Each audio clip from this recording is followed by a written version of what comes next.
tea. Hi, my name is Ben Ford, and I am a former Jehovah's Witness, former elder, former Bethelite, former expat Bethelite, former person whose life made sense.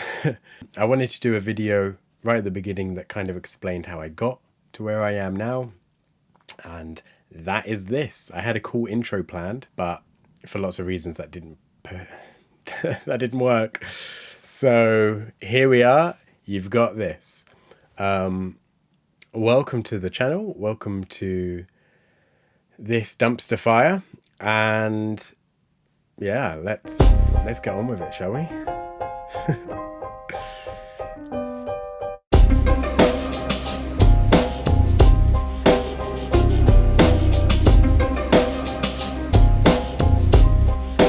First, you should know I have freshers flu at the moment because I was partying so hard at the start of university. Just bear with me with the weirdly deep voice.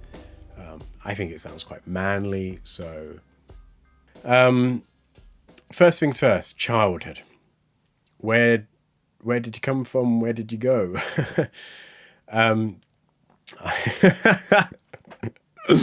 This is awful. I was born in Reading, and I am a third generation Jehovah's Witness. I don't really know what that means, or if that's right even, because my math skills are so poor. But my grandparents were Jehovah's Witnesses on both sides, actually. So I think that means I'm third generation, if my math skills are correct.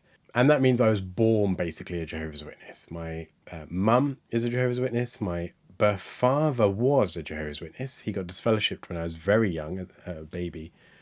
More on that another time. But that meant I was raised as a Jehovah's Witness by my mum and my grandparents on that side. And it was a very loving family. My stepfather came along, who I call Dad, when I was 6. Another brother and sister came along, and it was a nice family unit. I mean, we had the odd money issue, like probably every witness family, because no one has good careers, of course. I guess where the childhood is different to most people's is all of this weird witness stuff that I consider normal, but maybe, well, it's not normal, I think, in hindsight. So let's run you through this. I'll try and explain the terminology as I go through it as well, but maybe if I miss something, someone in the comment section can translate what I'm saying. Probably doing it better in English than I can. So the biggest thing about being a Jehovah's Witness child, I would say, is the separation of them and us. So you're at school and you've got all of these schoolmates and everyone's making friends, but you can't do that because anyone who is not a witness is quote unquote worldly. And a worldly person, so someone who's not a Jehovah's Witness or someone who's not regularly associating with Jehovah's Witnesses, they are someone who you cannot form a relationship with. I don't just mean like girlfriend, boyfriend. I mean any kind. They cannot be your friends. You can only associate with them because you have to. So that's at school and nowhere else. And that creates a weird dynamic. So maybe you find people that you like at school and you want to be friends with them, but you can't, because obviously witnesses can't celebrate birthdays or Christmas or any of that. And most of that I found quite easy to explain because everyone thinks that's just the weird Jehovah's Witness thing. But the times when people would say, do you want to come around and play PlayStation? And I know I can't. That was the weirdest thing to explain. Or I just didn't. I'd be like, oh, I can't. I'm busy for the next 6 years. That was always a weird one. But it just means that you can't, your only friends, the only friends you're allowed to have are other witnesses. For me, it wasn't too bad. I shouldn't complain because there were at least other witness kids who were within like the same age bracket, like 5 years up, 5 years down kind of thing. So it wasn't too bad. But on an island somewhere in the middle of nowhere, that's it. If there are no other kids there, you haven't got friends your age. You have to do what's called widening out. You have to widen out. And that's when you basically form relationships with people older than you, which is nice, 30-year-old, 40-year-old, 50-year-old, 60-year-old friend. When they're your only friends, can be a little bit weird. And I think that makes a lot of witness kids seem so strange to their peers because they're not used to having relationships or just fun, with other kids of that age. The other aspect, which I find less weird even still, but I'm sure is very weird, is all of the compulsory witness stuff that you have to do. So because you're in a witness family, for all intents and purposes, you are a Jehovah's Witness. There's certain things you have to do. So there's certain meetings that you have to go to every week. When I was a boy, you had to go Tuesdays evening to a 2-hour meeting. Okay, 2 hours. But you also had to go suited and booted in suit and tie and stuff. Get ready, have food before that. So, maybe an extra hour in prep. You also had to prepare for the meeting to give comments. So you had to prepare whatever was going to be studied or talked about. So probably all in all, maybe 4 hours of work goes into that meeting. Another meeting on Thursday, 2 days later. That's a 1-hour meeting. But again, suited and booted, going out, driving to the place. You're also meant to get to these events early to associate with other witnesses, to make friends with some other humans. So maybe an extra 2 hours there, maybe 3 if you're very zealous. So what's that, like 8 hours? Maths, not my skill. Then you've got Sunday meeting, again, 2 hours. All the prep that goes in, that's the Watchtower study as well then. So you really have to have comments for that. You have to have prepared at least something. The ex-witnesses will tell you, on a really bad week, you just kind of read the next paragraph ahead. So you're studying as you're preparing as they go through it. But I was always a good boy, so I tried to prepare in advance.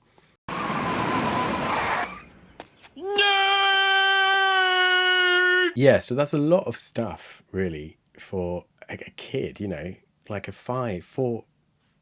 These are children that are going through all the same stuff that the adults do. Maybe less preparation, but still, it's quite a lot of childhood that's just taken away by all these meetings. On top of all of that, you have the ministries. That's the door knocking. In case you didn't know what a door knock was, that's a door knock. So you had ministry at the weekend, where you would have to go and speak to others about your faith and try and basically convert them. That's compulsory, at least 1 hour a month, which doesn't sound like a lot, but if you do 1 hour a month, I should enunciate, then you're going to get in trouble. So realistically, 5-6 hours a month. And you have to prepare for that. You also have to go to groups to learn how to do that well, etc., etc. So that's a lot of time every week. Plus you get all these random events on top of the other things like conventions. So you have a big convention or regional convention, where there's thousands and thousands of people attend and there's talks all day for 3 days and you eat there and it's a whole thing. Now you have the circuit assemblies that come up, which is a 1 day often, 2 days. They used to be. Are they still 2 days? No, they're not. But that's like 1,000 people. Similar story. You just sit and listen to stuff all day. There's a lot of these events. You have the memorial. That's like the big one of the year. That's just kind of sucking time out of your life. I mean, when you're every religion, I'm sure, has stuff like that. But as a kid, this is all just as compulsory as it is for your parents, if not more so. Like I can remember when my parents were sick and wouldn't attend this stuff, but I would still have to go, with other witnesses. So it's quite a lot of time that you're spending doing all of it. Like I say, now, even still, it feels like you're in a religion, like it's just what it is. But that definitely has an impact on your childhood. So while it was a nice, comfortable family, childhood, it was fine. It was definitely sheltered. There's definitely the witnesses that and you can have friends with and you associate with and you see for so many hours every week, and your schoolmates or worldly people who there's this barrier there between you and them. On top of that, you have less in common. There's lots of things that witnesses can't do or shouldn't do, or who witness parents like to enforce things like no Pokemon, no Harry Potter, no Star Wars, no Lord of the Rings, anything that's deemed too worldly. If it's got any kind of magic in it, or if it's a little bit violent, it's out, can't do it. So when your friends are like, oh, did you see the new Harry Potter? And you don't even know how many there are, what the people's names are. Is this toy magical? Mm-hmm. Caleb, who likes magic? Jehovah or Satan? Satan. Do you really want to play with something that Jehovah hates?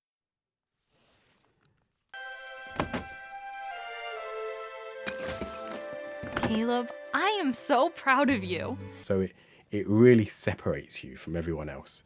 And I think that's the big thing as a child being a Jehovah's Witness, that you're so separated from everyone else that it's very, very easy to warm to and to feel close to witness life and the organization of Jehovah's Witnesses, because it's all you know. That would be my childhood, I guess, is lots of witness stuff, and I can probably count on one hand how many times I did something with non-witnesses. Post-childhood, we come into like the teenage years, I guess. And the main thing on people's minds for Jehovah's Witnesses at that age is baptism. Witnesses don't baptize babies. They're very proud of the fact that they don't baptize babies. Babies don't know what they're doing. Why baptize them? But they do baptize very young children, which for lots of reasons is just as bad, if not worse. When you consider that baptism in other religions is basically just, well, I shouldn't really speak out of turn, but I feel it is just his family's in this faith and he's got a relationship with God or whatever. For Jehovah's Witnesses, it's a binding contract. So you are now officially a member of Jehovah's Witnesses once you get baptized. Up until that point, while you've had to do all the stuff, you haven't really counted. They don't really count you as a Jehovah's Witness on like the figures on the giant Excel sheet somewhere. You're something else. You're an unbaptized publisher or just associating with witnesses. But a baptized member, you are a full witness. The point is that when you're a teenager, this is what everyone is pushing. So I was 13 when I got baptized.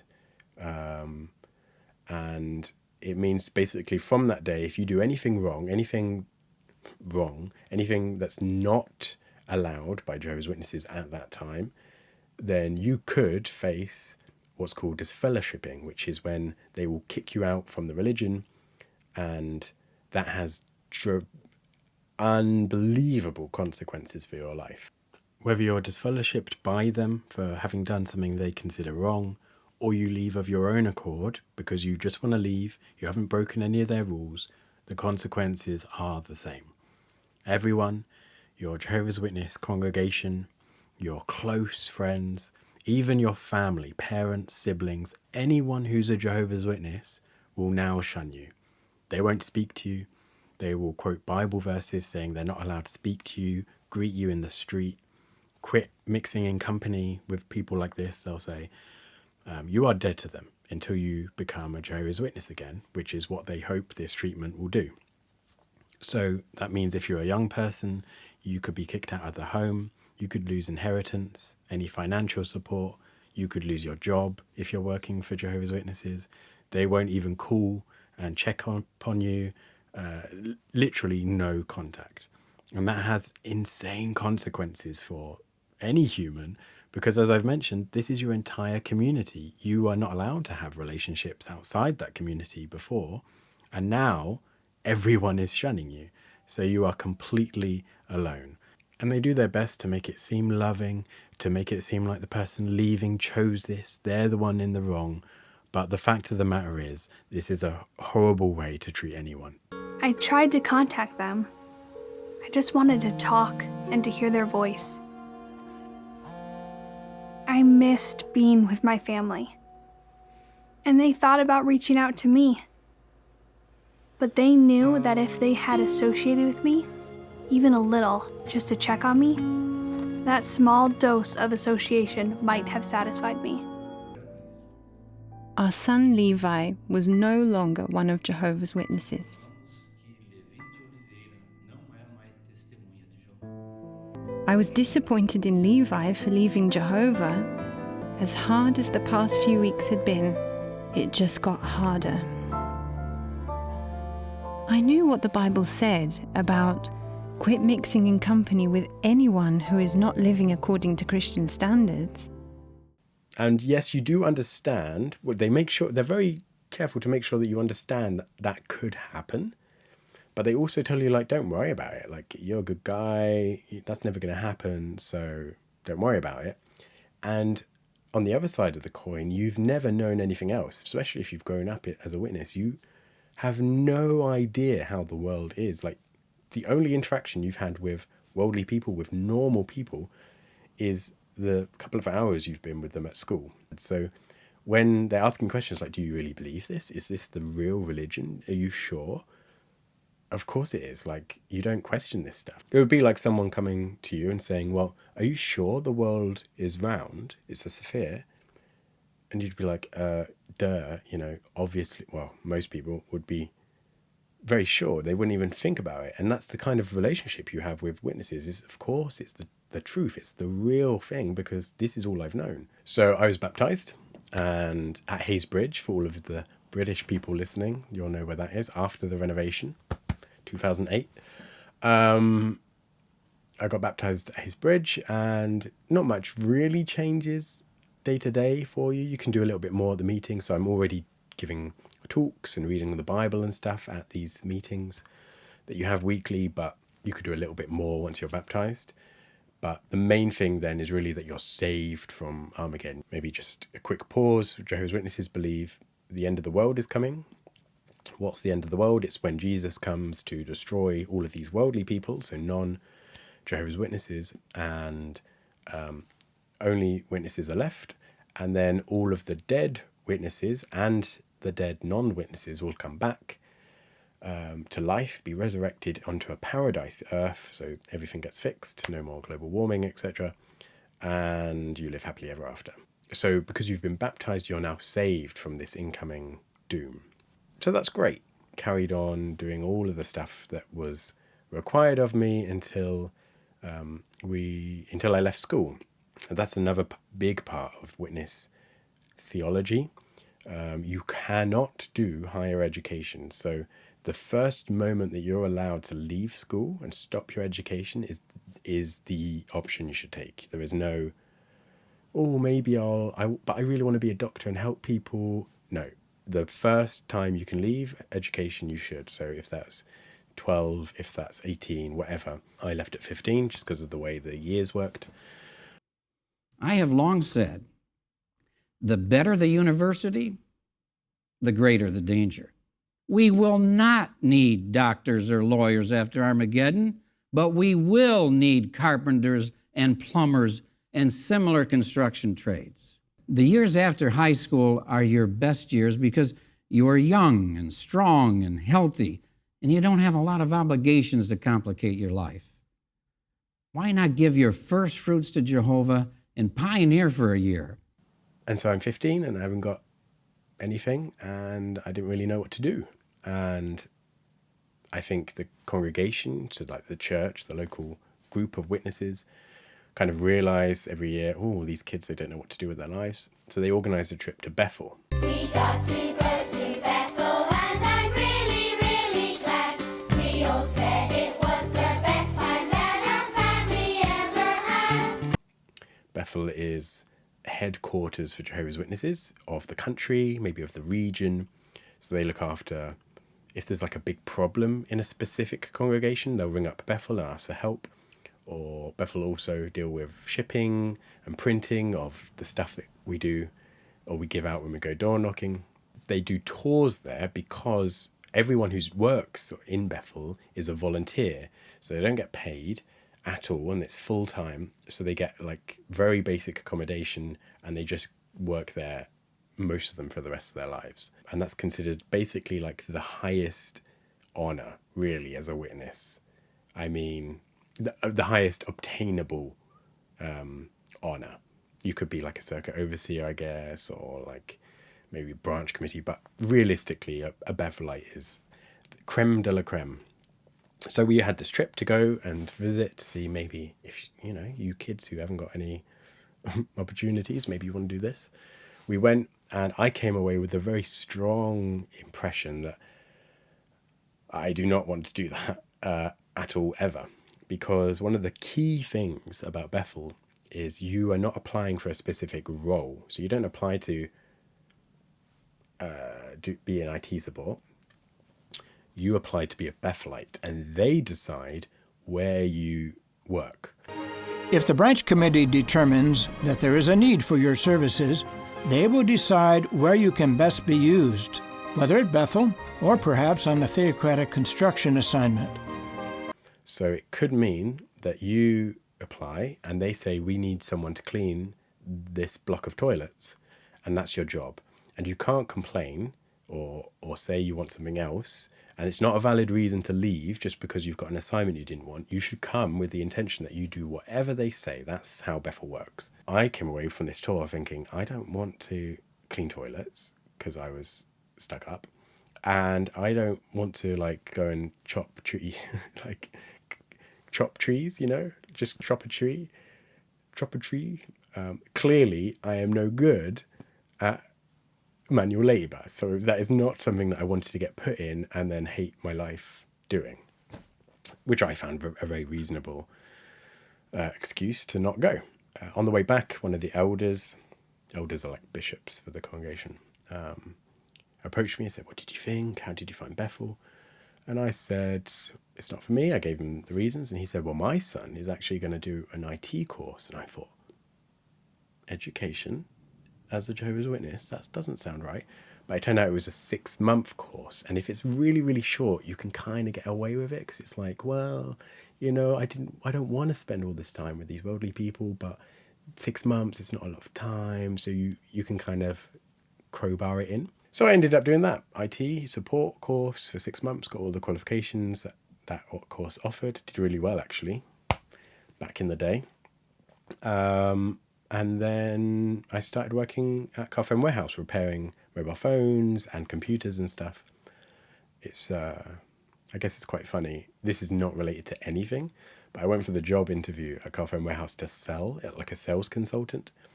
And they said, sell me this, sell me that. And I sucked real bad. And then they started asking about phones, and I just talked basically them to death. And so I get a call and they're like, look, you cannot sell. You haven't got the job. But we're going to start repairing stuff in store. Maybe you want to apply for that. So I did, got the job because I'm super nerdy and everyone else at the interview sucked. And I did that for 3 years. I should mention at this point, you're not really allowed. You are, but it's frowned upon if you get a full-time job. What's meant to happen is you leave school as soon as you can. You get a part-time job, so just enough to pay the bills and, you know, buy the briefcases and stuff you need for the meetings. And then you pioneer for the rest of the time. Why not give your first fruits to Jehovah and pioneer for a year? Pioneering is where you basically sign up to do a specific amount of hours in the preaching work. So at the time there was 50 hours auxiliary and 70 regular. So I started at the Carphone Warehouse and did auxiliary 50 hours a month, and then was kind of peer pressured into doing regular, which is 70 hours a month, which is the highest you can do, the highest goal within the congregation of how much ministry you can do. So you're at the forefront of the preaching work. Changed jobs to an IT job, and that all went fine. I guess the only thing that wasn't quite perfect in that time, and this is so embarrassing, but I feel like it's important. The reason I'm doing this video really is because I thought about my journey and thought, I'm sure some of this is relatable for other people.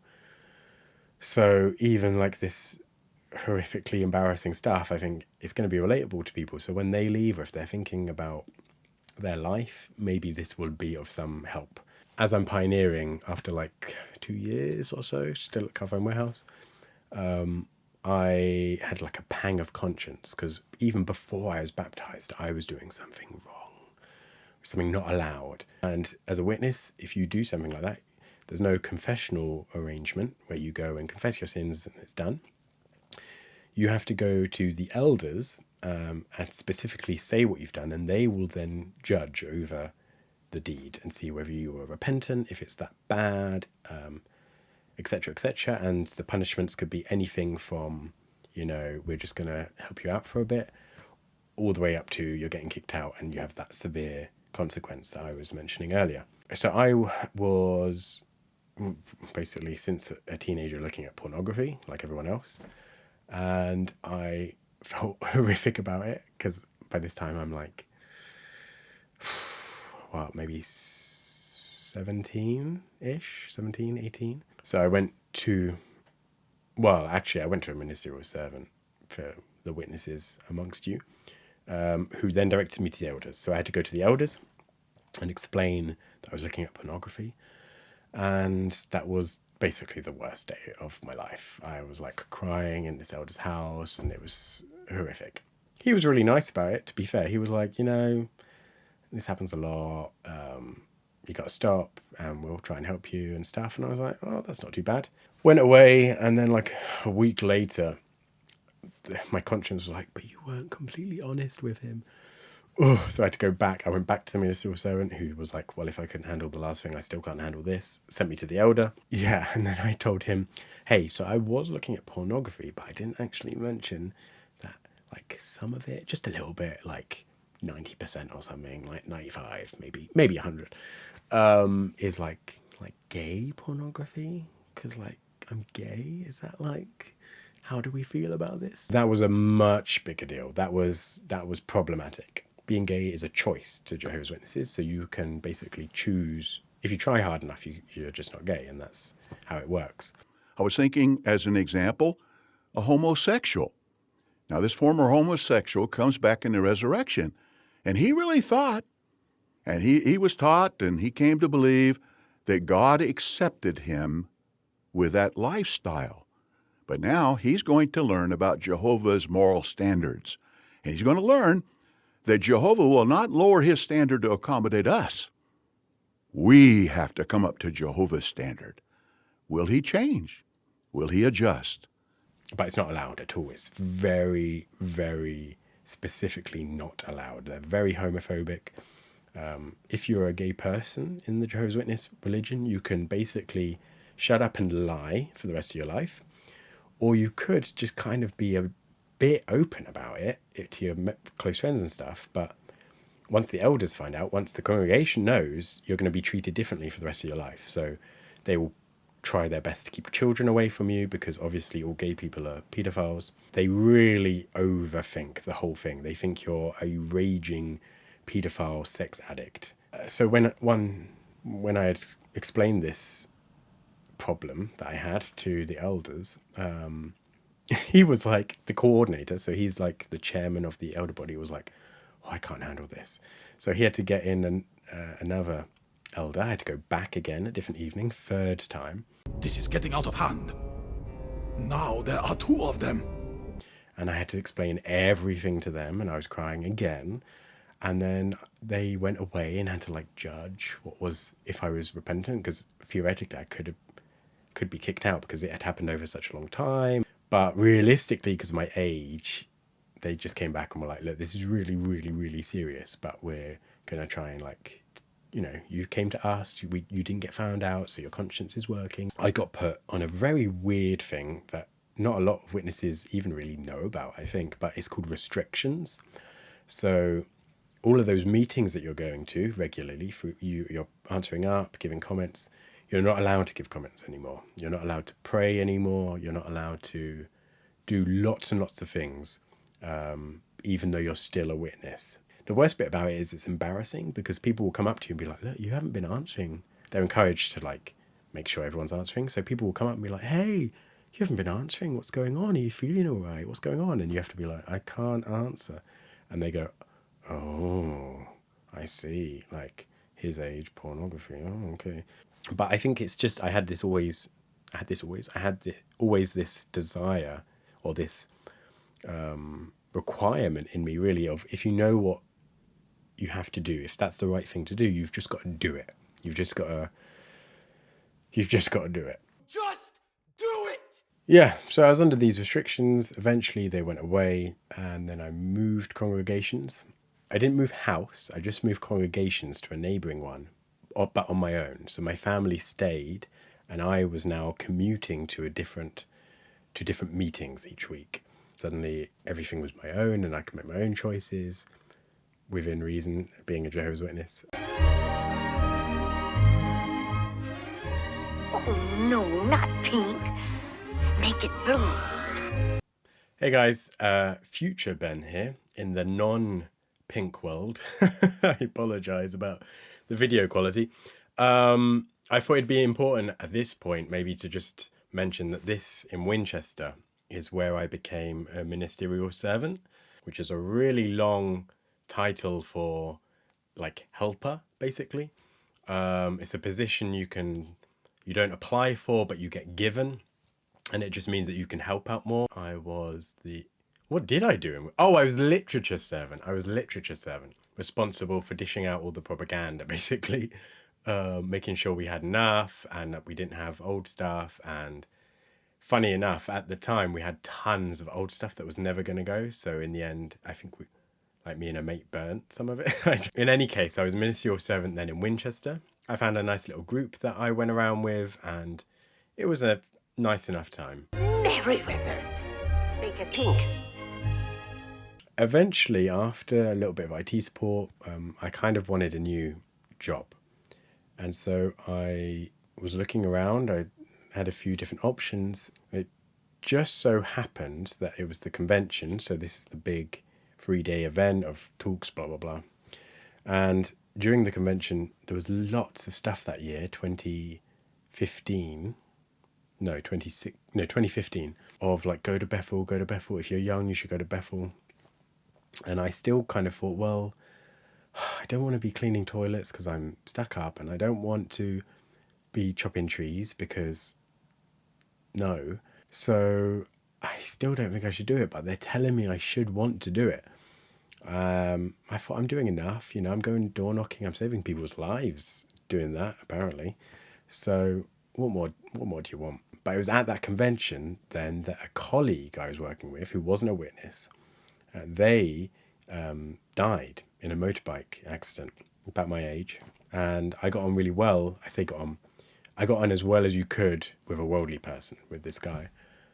And it really upset me because I thought, man, this is how crazy I was. I should have been like preaching to him more. Like I could have saved his life and I could have really helped him, but I didn't. I thought I was doing enough, but obviously I'm not. And so with the convention and then this double whammy, I thought, I think I should maybe go to Bethel, maybe. And then the final, what's the expression? The final key in the cauldron? Yeah, that works. I'm an idiot!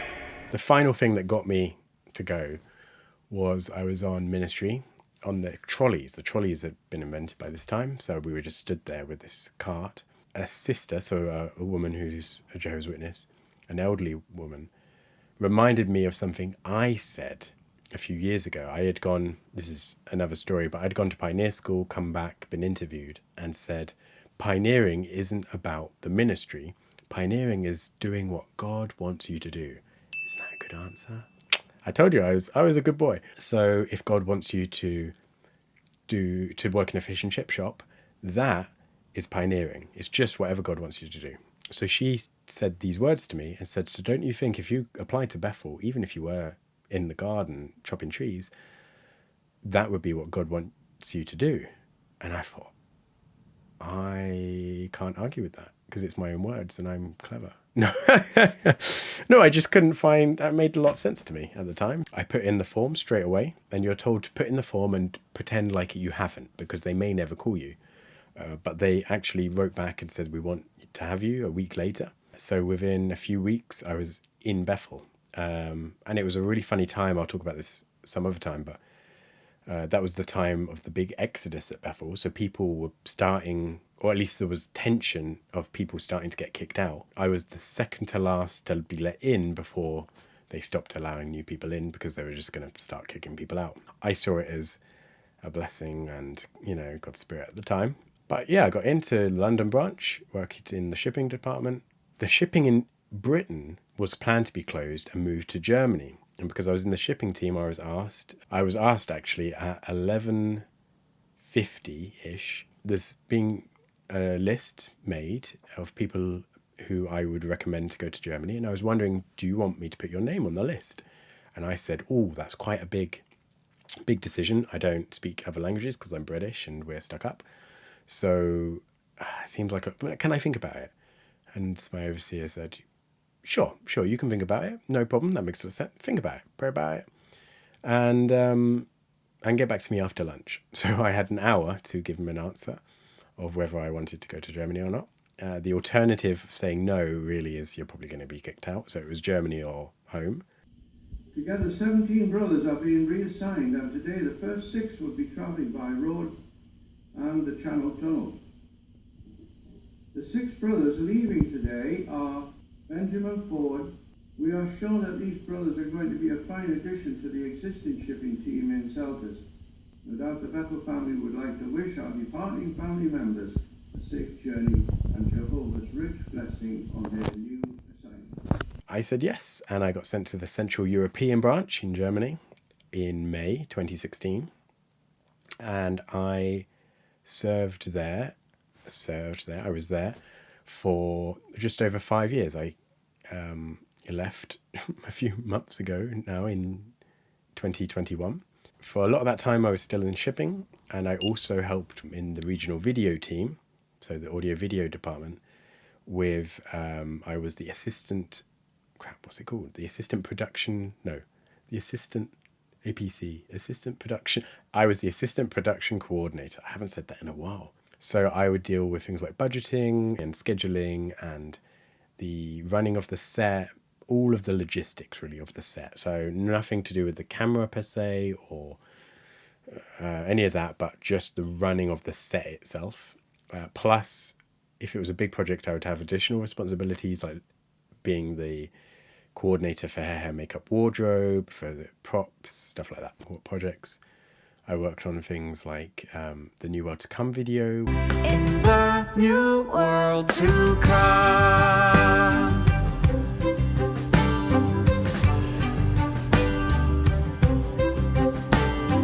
Which I think they quite liked.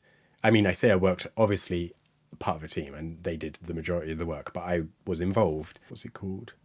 Parents Rely on Jehovah. Any time to ourselves was time to do nothing. Fatigue was affecting our relationship with Jehovah. And each other. The new one with the circuit overseer, and he's getting paired up with people. I've forgotten what it's called, Christian singles. A single circuit overseer, a pioneer sister? You gotta be looking for a CO wife. A brief note about my congregations in Germany. First of all, I was in a German congregation for a year and a half where I learnt fairly good German. Then I was in an English language congregation, which really was quite a nice experience. That was a warm, friendly congregation, made lots of friends, and I ended up getting appointed as an elder in that congregation, which is, so I'd been a ministerial servant, and then an elder is like a bishop for the church. So you're giving talks to your congregation, to neighbouring congregations.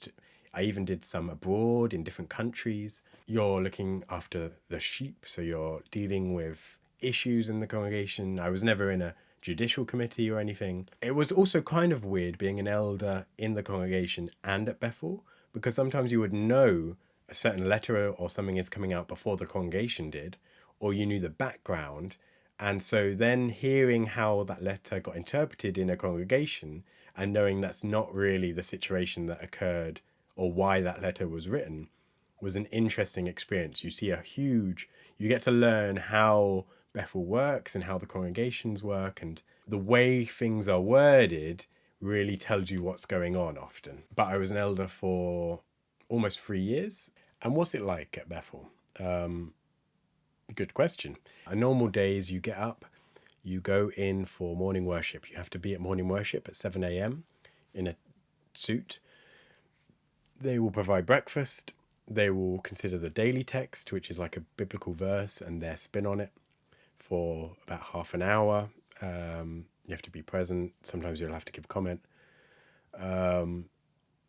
There's a prayer and everything. Then you're expected to go straight to your work. Maybe you have to change if you're in manual labor. You'll work then until like 11:50, 11:55, where you'll get changed again into a suit to go back to the dining room where there'll be lunch. And lunch is normally, depends on the country, as I've experienced, but it's a warm meal. So it's kind of the big meal of the day. Nowadays, it's cafeteria style, so you kind of get as much as you want, which is a lot better. In fact, that was the case in my entire Bethel life. Oh no, I lie. They still had it for breakfast when I was there, where they would come and deliver the food to the table. So you had a specific place that you had to sit. You couldn't choose who you sat with. You would have, like, I say enough food for the table, but a little bit of food, and that would have to suffice the table. And there would be you would have a table head, so a man who decided which way round the food went. And if you were last, then, you know, you were last. So if there was something good, maybe in England there was like hash browns. If you were last, there wasn't going to be any left. And you can ask for more, so that's not a problem. You have to say, look, you know, there's one left, and everyone had like 6 or whatever. Can we get some more? Please, sir.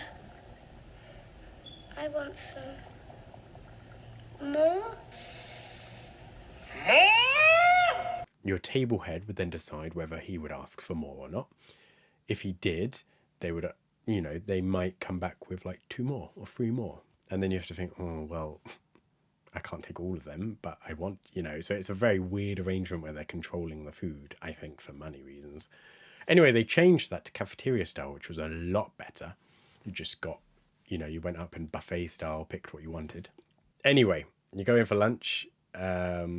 Fortunately, all of the time I was there, it was just a lunch break. So just 1 hour where you had to queue up and you had to be in a suit and all of this stuff for food, but otherwise it was free time. After lunch, so 1 o'clock, you're back in your assignment. You can't be late. Back in your work clothes maybe, so you've changed a couple of times if you're in manual labor, like I was in shipping. Then you work through till 5. So there's also all of these side assignments and things that you get in Bethel. So you have like the Watchtower study on a Monday evening, where you have to prepare and give comments potentially if you're a brother, because sisters, why would they give comments at the Watchtower study? That's weird. Obviously you get assigned to a congregation, so you have to travel back and forth. Mine was an hour away, which is like an hour one way. So for a 2-hour meeting, that's 4 hours. So it's your whole evening taken up one evening during the week. You have to go on ministry as well at the weekend, or in the evenings even is encouraged. In the good old days, you had to go in for breakfast and dinner as well, which were assignments, and you had an assigned space that you had to eat. You might get assigned to night watch. In Britain, they had dish duty where you had to wash up every now and then. I had translation assignments. There's all these different things that add to your general working week. And you don't really get an allowance or anything for that. That's just stuff you have to do. At 5 o'clock, you can go home. Home is accommodation that Bethel provides. They assign you accommodation. You can, depending on how long you've been there and depending on when you arrive, sometimes you can bid for a different room quite quickly. Sometimes it takes years, sometimes not. If you've only been there 2-3 years, you're not going to get a good room, essentially. And a good room means, I mean, the best of the best maybe is essentially like a 2-bedroom flat that's all yours. Well, that you share with one other person, at least in the Central Europe branch.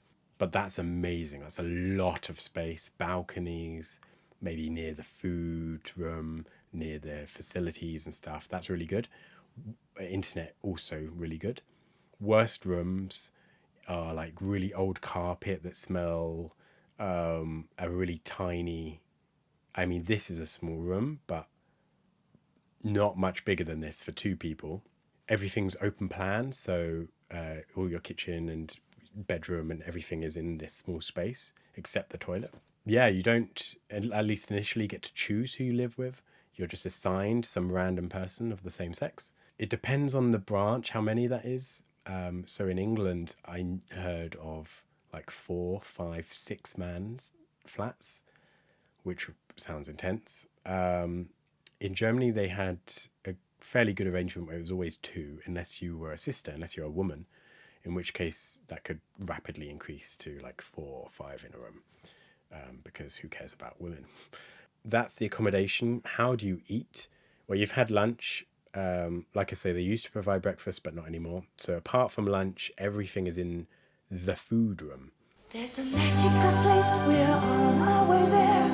And it's where they would put like the basics: onions, carrots, potatoes, eggs, bread. Then they added, after a few years, they added some frozen chicken, minced meat, and they also had a fridge with like ham and cheese and stuff. Like very basic stuff.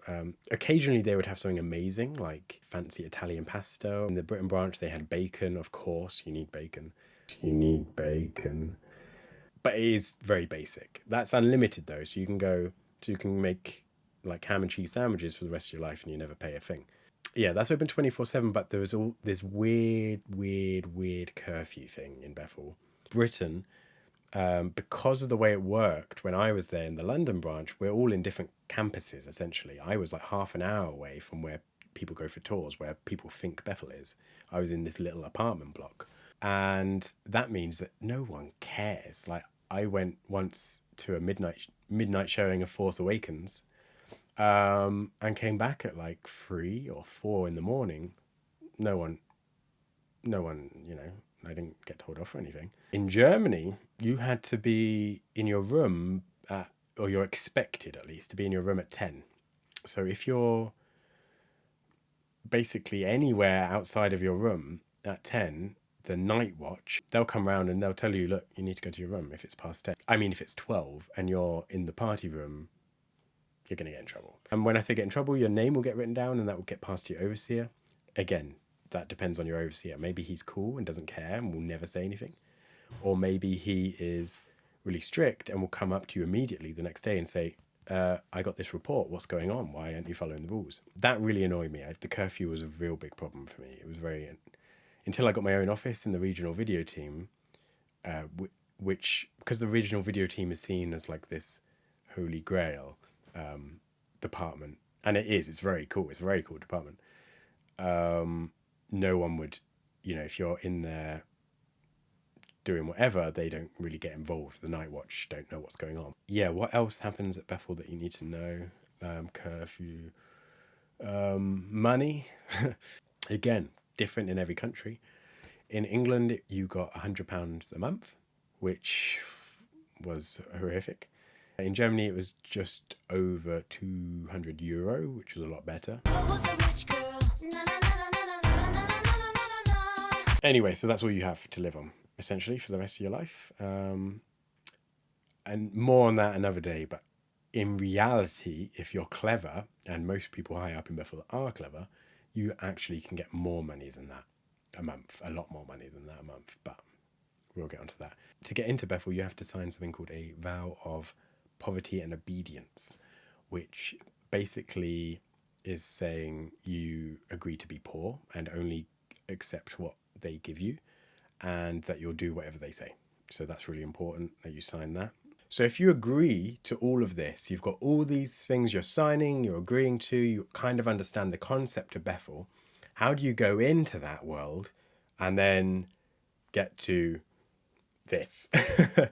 Well, it all started kind of by accident, really. I forgot when Jerusalem was destroyed. How do I explain this to people who aren't witnesses?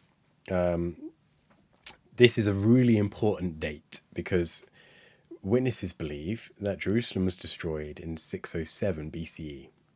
And that ties into a biblical prophecy that they interpret to mean that in 1914, Jesus came back, kicked Satan out of heaven, and God's kingdom began ruling in heaven. And then in 1919, based off this original 1914 figure or year, Jehovah's Witnesses were chosen as the true religion. So every piece of authority, the reason you know it's true all hangs back to when Jerusalem was destroyed in 607. And I just forgot one day, so I asked Alexa, who's probably going to ping now, and just said, hey, when was Jerusalem destroyed? And she came back and said something completely insane to me. When was Jerusalem destroyed by the Babylonians? Here's something I found on the web. According to foxnews.com, the Babylonian conquest of Jerusalem took place in 587 and 586 BC. That's interesting. You're welcome. It was a year I'd never heard, or 2 years I'd never heard. And I started Wikipediaing, thinking, why? How has Amazon got that so wrong? And it turned out the whole internet was like saying this other year. And I thought, is my biblical knowledge so bad? How does that happen? Anyway, that started the rabbit hole of Jerusalem didn't fall in 607, as witnesses like to believe. There is zero archaeological evidence to support it. It's just a number that witnesses have come up with. They crowbar in some biblical stuff to make it sound like it's come from the Bible, but if you don't do any research, that seems to suffice. The problem is that Jerusalem did fall, and there is archaeological evidence to support when that fell that all historians are united on. So that's a problem. If you're going to lie, you should lie about something that, that you're not going to get found out about. And then comes all of this stuff that all ex-witnesses are familiar with, like, the floods didn't happen, child sexual abuse. And if you do believe in the flood, then you believe in the craziest evolution that could possibly happen that no scientists would ever back you up on. Something that was really important to me as well was making sure that my sexuality didn't play any part in me waking up. That was really, really important to me, that didn't affect anything, because I wasn't looking for a way to act on any of that. That was already long dead and put aside and buried and very, very, very deeply buried inside me. Basically, I knew I had an inherent bias to want it to not be true, because that enables me to kind of do what I want. So it was really important to me, and important as I was explaining this to family as well, is that did not play a role in me deciding whether this was the truth or not, because that would be stupid to have an inherent bias and want it to not be true, so it's not true. I was willing to do whatever it took if it was the truth, but the fact of the matter is that it's not. So that's been a journey then, post disassociation, of figuring things out. Like, I wear this now, this little Apple Watch band.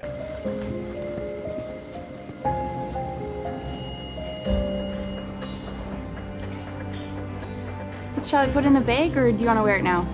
Well, I'm one of Jehovah's Witnesses, and we believe the Bible teaches sex is for a man and a woman who are married.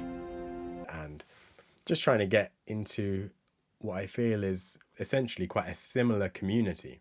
And by that I mean it's one of the few communities, the LGBTQ plus community, that the members really understand when your family kick you out and don't want anything to do with you, and there is that complete cut off there.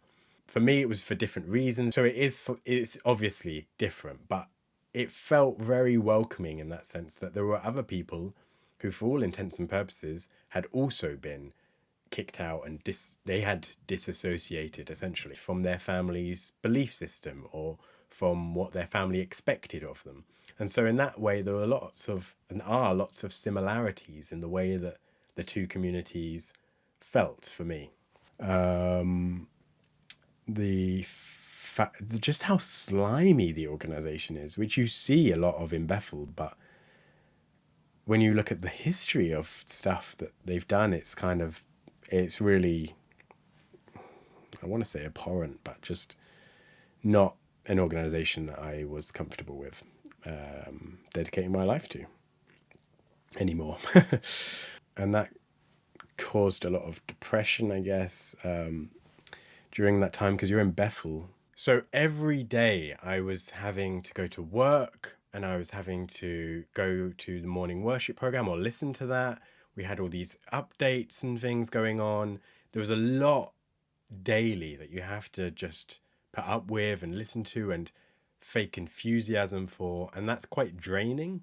And at the same time, when you're kind of realizing that this is not correct, or it's dawning on you that something's not right here, I think it's a very strange place to wake up in. You've got a roommate, or if you're single, you've got a roommate, which means when you come home, you've still got to be on.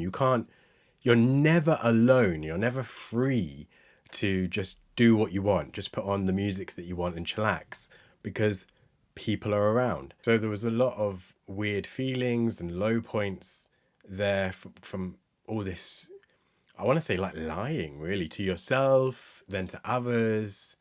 It was a very difficult process. I'm the spy. What pulled me out of that really was a comment that I read, which was when someone else had woken up, the thing that helped them was realizing dreams that they couldn't have done as a witness. So maybe there was something they really wanted to do as a witness, but they just couldn't because of the rules or because of the way the system runs. And that got me thinking about my dreams and what I wanted to do as a kid, which kind of faded in time with Bethel, when you have this constant routine and you don't really think about yourself anymore. It's just get through the week. And that was to work in a Silicon Valley company, doing something with programming, ideally get on a stage and announce a product that me and my team have been working on. That helped me have something to focus on and to really drive towards this kind of life after being a witness, even though I was right in the center of that world. And that led me to this. I disassociated by email, and that worked. I was a bit worried about it not working.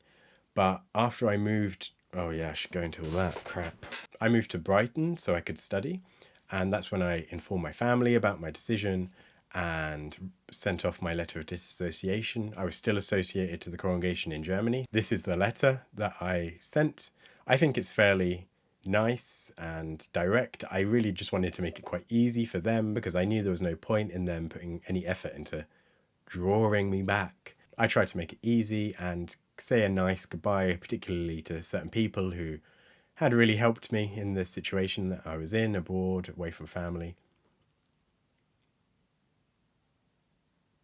I did get a few messages after I disassociated. I want to say not as many as I liked, but I mean, I expected none. But there were certain people who I was very close to who I didn't get anything from. And there were other people who maybe I was somewhat less close to who did reach out, which was nice. I mean, all of them were kind of on the same lines, just saying goodbye, but at least it's something. But like I say, the pain of being separated or torn away from your friends and family, it was there for sure. There was crying involved. I don't want to make a disservice to the relationships that I had with family and friends, because obviously that's incredibly challenging. Anyone watching this basically will understand that. But all things considered, it could be a lot worse. It wasn't soul destroying, which I think for a lot of people it is. Maybe because the situation is thrust upon them if they're disfellowshipped, so they haven't had time to plan.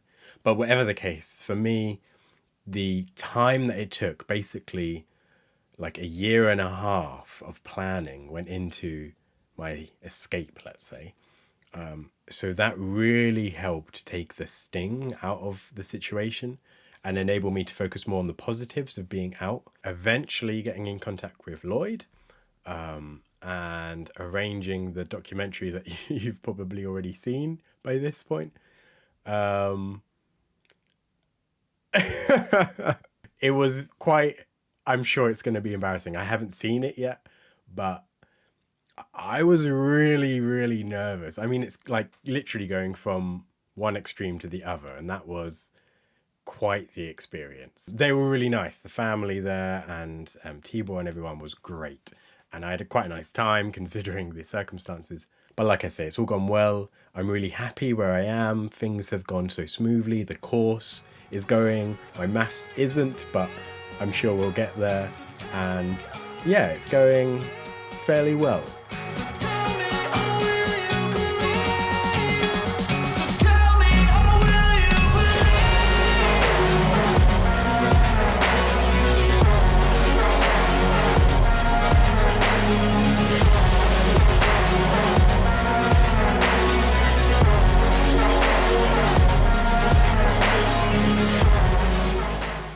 sign up for counselling and therapy at the uni just to help if there was going to be any issues and to basically check me over.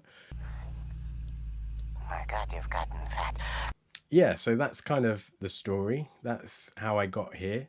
I'm sure there's stuff I've missed, and I'm sure there's stuff I've spent way too long on. But I hope it was just worth listening to and getting an insight into a Bethelite's, ex-Bethelite's world. If there's something you want me to specifically talk about, maybe I've touched on it in this video and I didn't go into enough depth, leave a comment and I'll try and get around to that. But yeah, otherwise just enjoy the ride, and thanks for watching. I'll see you in the next one. I really need to come up with a leaving little jingle, don't I? Auf Wiedersehen. No. Juice. Without the hand. I should have planned this. It would be, I should have planned this video. That's what I've taken from this experience. Thanks, team. I hope to see you again. Oh, that's a nice one. So thanks, team. Hope to see you again.